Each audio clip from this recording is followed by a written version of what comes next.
ასე ჩუმად უნდა იყო?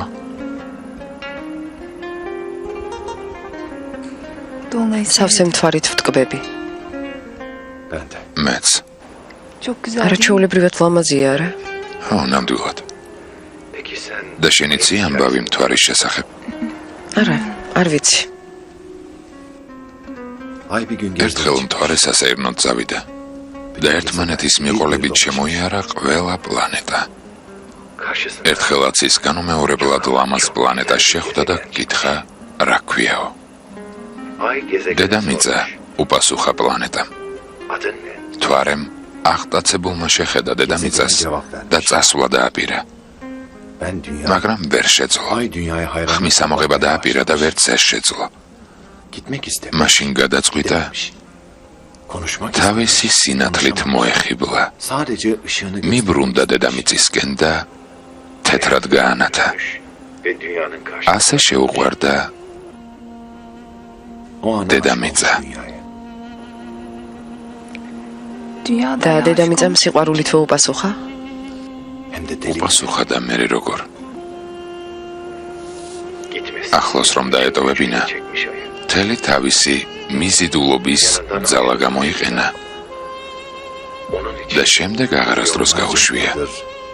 სწორედ ამიტომ მილიონობით წელია მას შემდეგ, რაც ყველა ადამიანი იძიებს მთვარა და დედამიწა სიყვარულს უხსნიან ერთმანეთს.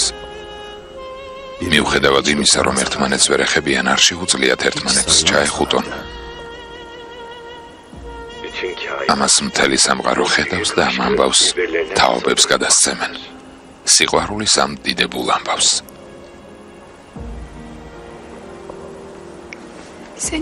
მორან, ძალიან მომენატრე. ძალიან. მეც ძალიან მენატრები. ძალიან. მომეხვია მთელი ძალით. გიყვარდი ყოველ დღე და ყოველ ღამე.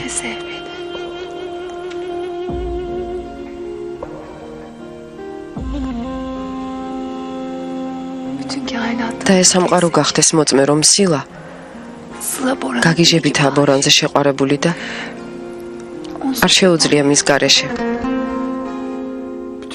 სამყარო მიცოდეს, რომ ბორანით სიგიჟემდია სილაზე შეყვარებული.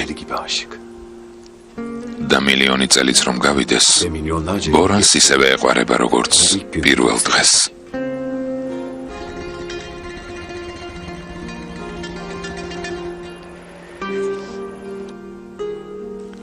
ტკბილი წილი ჩემო ერთადერთო.